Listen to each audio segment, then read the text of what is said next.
ABP news, सर्वसामान्य जनतेचं खुलं व्यासपीठ। अकोले तालुक्यात आयोजित जाहीर सभेत महाराष्ट्रातील ज्येष्ठ नेते धनंजय मुंडे यांनी आपल्या प्रभावी भाषणाने उपस्थित जनतेला मंत्रमुग्ध केले। आमदार डॉक्टर किरण लहामटे यांच्या प्रचारार्थ झालेल्या या सभेत मुंडे यांनी विरोधकांवर जोरदार हल्लाबोल केला आणि आपल्या सरकारच्या विकास कार्याचा आलेख मांडला। मुंडे यांनी आपल्या भाषणाच्या प्रारंभी अकोले तालुक्यातील विकासाचे महत्त्व सांगितले आणि डॉक्टर किरण लहामटे यांच्या कार्याची प्रशंसा केली। डॉक्टर किरण लहामटे हे आपल्या मतदारसंघासाठी नेहमीच विकासाची धोरणे घेऊन आले आहेत। त्यांचे नेतृत्व आणि मेहनतीने अकोले तालुक्यात 2500 कोटी रुपयांची विकास कामे साकारण्यात आली आहेत असे मुंडे म्हणाले। त्यानंतर मुंडे यांनी विरोधकांवर गद्दारीच्या मुद्द्यावरून टीका करत स्पष्ट केले की जे विरोधक आम्हाला गद्दार म्हणतात त्यांनीच 1978 पासून महाराष्ट्राशी गद्दारी केलेली आहे। मी अजितदादा आणि डॉक्टर किरण लहामटे यांनी कधीच गद्दारी केली नाही। आमचा इमान महाराष्ट्राच्या मायबाप जनतेशी आहे। त्यांनी माहिती सरकारच्या कार्यकाळातील 2.5 वर्षाच्या अनुभवाचा उल्लेख केला आणि ते सरकारमध्ये का सामील झाले हेही स्पष्ट केले। महायुतीमध्ये प्रवेश केल्यानंतर आम्हाला विकासाच्या शब्दाचे पालन करणे शक्य झाले, मुंडे यांनी सांगितले। समर्थ गावकरी न्यूज नेटवर्कसाठी ब्युरो चीफ संजय भाऊ गायकर। आता तुम्ही कार्यकर्त्यांबरोबर नाचण्याचा देखील आनंद घेतलाय, काही टेन्शन वाटत नाही यावेळी उमेदवारीचं किंवा जिंकून येण्याचं? मला याच्या आधी कधी टेन्शन आले कारण जेव्हा जनता निवडणूक हातात घेतली आता असेल की लोक जल्लोष करताय, सभा सांगताय की द्वितीय तर आमच्यापर्यंत नाही आली तरी चालत। आम्ही गावागावात यंत्रणा 5 वर्ष तुम्ही आमच्यासाठी काम करा, निवडणुकीच्या काळात आम्ही तुमच्यासाठी काम तर कुठेतरी आरोप विरोधक करताना दिसत आहेत की विकास नाही तर त्यामध्ये मोठा भ्रष्टाचार तुम्ही केला आणि माया जमवली। मला एक सांगा का तुम्ही बऱ्याच वर्षापासून 15-20 वर्षापासून अकोल्यात येत आहे, तुम्हाला अकोल्यातले रस्ते बिस्ते बदललेले वाटत आहेत का? म्हणजे तुम्ही वार्ताहर म्हणून तुम्ही सांगा, जर तुम्ही विश्लेषक आहेत की 2019च्या आधीचे रस्ते आणि आता तुम्ही गुगलवर जरी जाऊन त्यावेळेच्या फोटोज घेतले तर त्याच्यापेक्षा आज रस्ते गुळगुळीत दिसत आहे, काळे दिसत आहे। म्हणजे हे गुगल सांगतंय, यांनी सांगायची गरज नाही राहिली विरोधकांनी।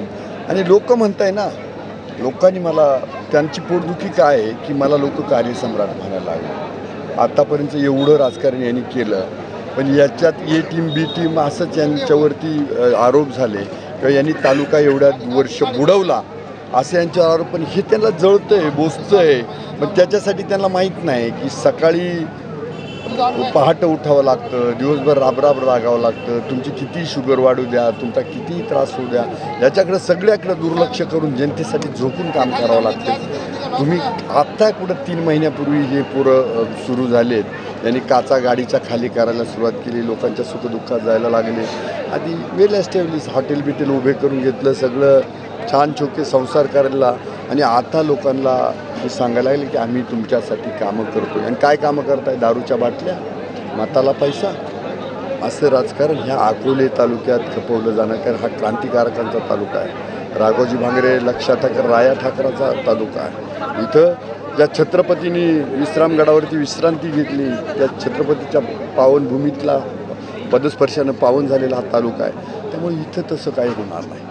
सत्यवान राजा हरिश्चंद्राचा तालुका आहे, आई कळसुबाई सर्वोच्च शिखर महाराष्ट्राचा तालुका आहे, गोरपडाईचा तालुका, अगस्ती महाराजांचा तालुका आहे। त्यामुळे यांनी जर वाईट शिजवलं तर यांचं आधपतन होणार आणि संपून जाणार। यांनी चांगलं केलं तर हे परत त्याला सद्बुद्धी देव आणि हे चांगले वागा। काही व्हिडिओ क्लिप व्हायरल केले जात आहे जेणेकरून तुम्ही कुठेतरी शेतकऱ्यांना मारहाण करताय, शिव्या करताय। मला एक सांगा की तुम्ही कुणी आई आहे, मी भाषणातही सांगतो, तुमच्या आईला किंवा माझ्या आईला जर कुणी शिव्या दिल्या तर आपण सहन करू का? कोणी सहन करणार नाही। आणि त्यातल्या त्यात एखाद्या दारुड्यानं असं केलं तर बिलकुल सहन करणार नाही।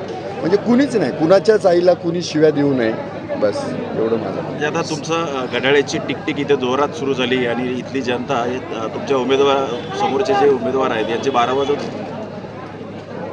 3:13 वाजलेले आहेत, 12 पण नाही, 3:13। त्यामुळं बाकीचा विषय नाही आहे। राजकारणात परत येण्याची वासना ठेवणार नाही लोक।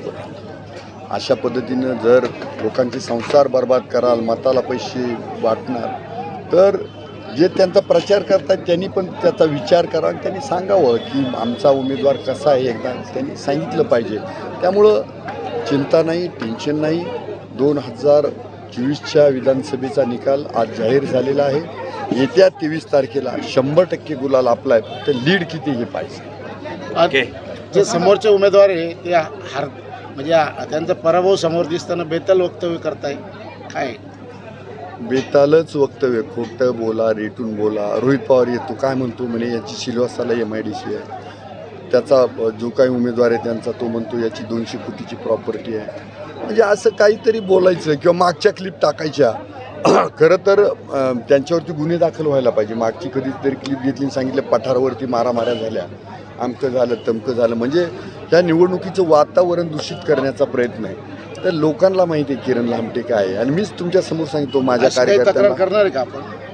बघू ना 20 तारखेनंतर बराच समाचार घ्यायचा, पण 20 तारखेनंतर तोपर्यंत लक्ष डायव्हर्ट करायचं नाही. प्रचार प्रसार लोकांना भेट. ओके. 3-13 तर या सगळ्या गोष्टी सविस्तर बोले. दादा शेवटचा टप्पा आहे. मी बोललो दादा एवढं बोललोय की हे जर मी चुकीचं बोलत असेल दादा शेवटचा टप्पा आहे प्रचाराचा. कसं काय रिस्पॉन्स कसं काय? अडवण्यात आलं, जवळपास 18 तास त्यांना तिथे थांबवण्यात आलं आणि आताही सुटलं. दादा शेवटचा टप्पा आहे, रिस्पॉन्स कसं काय मग? अभूतपूर्व ऐतिहासिक विजय महायुतीचा होणार. आणि प्रियंकाताईंनी सांगितलं तुम्ही कमळावर लढले असते तर बरं झालं असतं. ते त्यांच्या विचारात भारतीय जनता पार्टी, मी राष्ट्रवादी काँग्रेस पार्टीत माझ्या विचारात स्वाभाविकपणे बोलताना त्या बोलल्या. शरद पवार साहेब बोलले का दादाला बदनाम केलंय फडणवीसने. दादांना जर कोणी बदनाम केलं असेल ते आपण महाराष्ट्राला सगळ्याला माहिती आहे. ज्यांनी हे बोलले